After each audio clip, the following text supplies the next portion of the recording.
What's up, guys? John here, and I'll tell you why the way I think about iPhone models has changed in a way. I'll elaborate. So, I was, I kind of think of how Steve Jobs did things and how Tim Cook's doing things and how things are different under Tim Cook's leadership as opposed to under Steve Jobs's. And I think of stuff like, Steve Jobs wouldn't have more than one iPhone model released at a time. He'd have like one iPhone model. And the way he'd present that at the keynote would give you the vibe of this is the best smartphone out there. This is what you're going to enjoy. This is what you will love. And you need to have this. This is the best. You've got to get this. And there were just no options. And that's how he sold it. He just sold that one model with such like belief in it being exceptional. And because of his charisma and his style of delivery and conveying things, it worked really well. It worked phenomenally, I'd say, for him when he was around. For him, like for his style of leadership, for his personality. Tim Cook came along and he did things very differently. And I used to think like, why are they doing this? Like, why do they have so many different iPhone models released, in 1 year? Why are there so many options? Like, it's just not the way Steve did things. And Steve's the co-founder, of course, and he certainly was visionary, and he had his own way of doing things, and he was just very different. And I think like, why are things so different under Tim, and why are they releasing all those different models? And I want to say that like the way I think of this is kind of changed. When we look at it, the idea of having different iPhone models in 1 year gives people options to buy the cheaper phone. Now, would I want as a consumer the top line iPhone, like the 11 Pro Max or something, to be as cheap as the cheaper model? Yeah, sure. As a customer, I would like the highest end iPhone to be as cheap as the basic iPhone released in the same year. But that's my perspective. From a company standpoint, from a business standpoint, why would they do that? If somebody is going to pay the price of the iPhone 11 Pro Max, the price that it sells at today, why would they sell it for cheaper?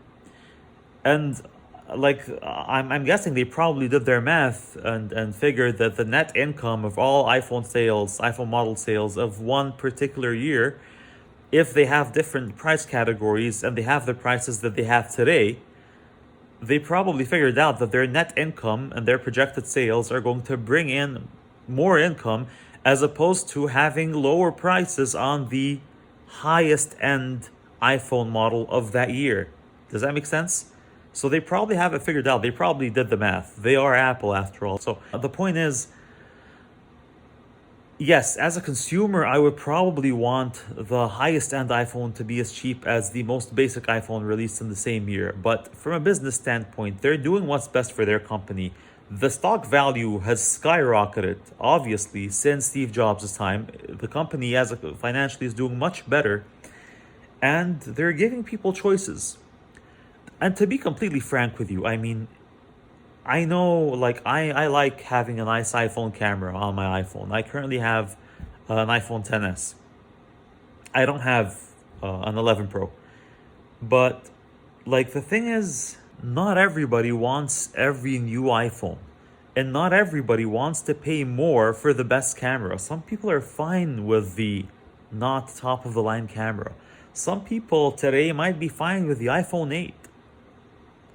I don't know how much it's selling for at the moment. I can go have a look, but it's probably, like, I'll actually have a look.